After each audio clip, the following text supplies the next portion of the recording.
Hi, this is John for Outstanding Poker. I'm going to do some review series videos, some 10 no limit, a couple of 10 no limit ones, a couple of 25 no limit ones, and then there's a couple of, or two or three 50 no limit live review sessions. And it's just basically me playing and we're playing on PKR. And I'm going to do some more 100 no limit ones later.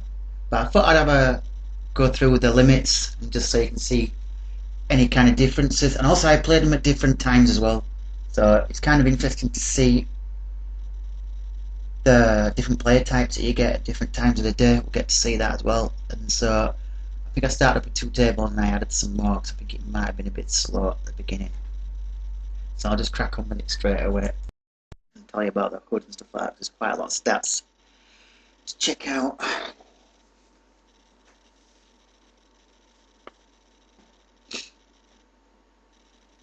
So yeah, this is me here.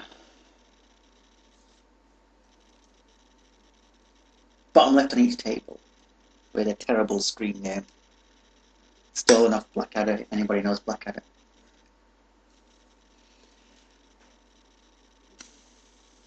So let's look at some of the player types that we have. Maniac type player here, so I like to label him with a fish. Don't know why I've got this HUD up, might have been by accident.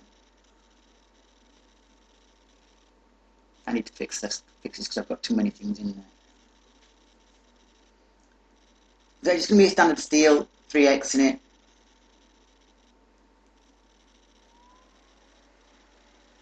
Could have gone less, seeing as though this guy is raising 33% from the blinds and he's only got a short stack. But I don't think it matters that much. And what's happened here, did we raise and then we get called by a reddish type player, so I should be c-betting this. And I don't c-bet it that big, half pot should be alright. If he's got like 10s or 9s or 8s, 7s, 6s, 5s, then he's probably going to fold because he'll hate that flop. Jack standard open, hoping now to get some action from this 30-20 short stack splashy type guy. Didn't happen.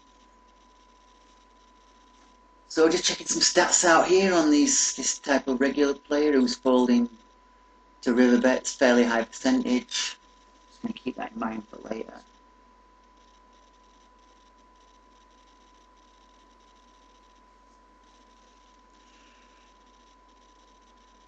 Here I guess it would just checked in a big blind on table 1.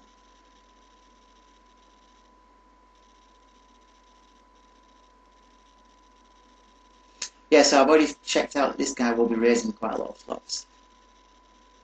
And he stabs as well on the flop and stabs on the turn, i.e. when you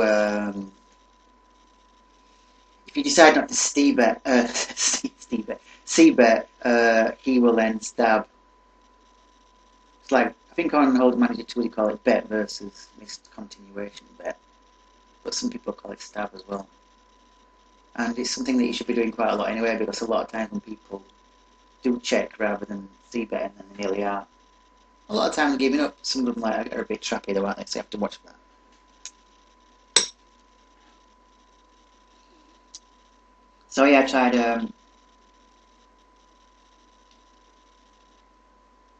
c-bet that. It hasn't really worked, and he hasn't got like a big enough stack to be playing back at, so he just have to give it up, even though he's not really representing that much. But it's difficult to play back to somebody in that spot. He might have had the best hand there, but don't really know enough about him, and like I said, stack sizes are a bit weird, so you can't really do anything. This was played on an afternoon. I think it was a midweek afternoon, something like Thursday or something like that.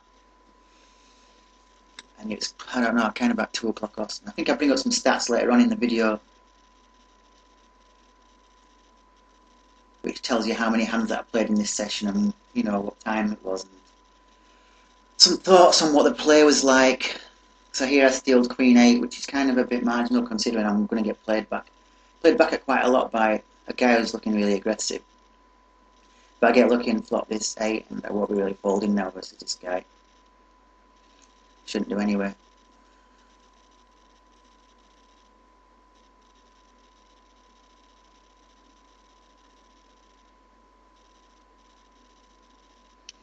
three betting in the small blind is 17%. If he's in the big blind, actually, his three bet is.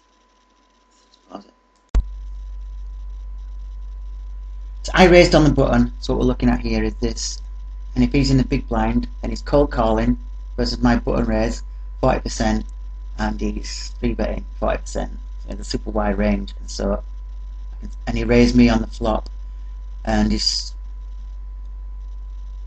showing to be pretty aggressive so far.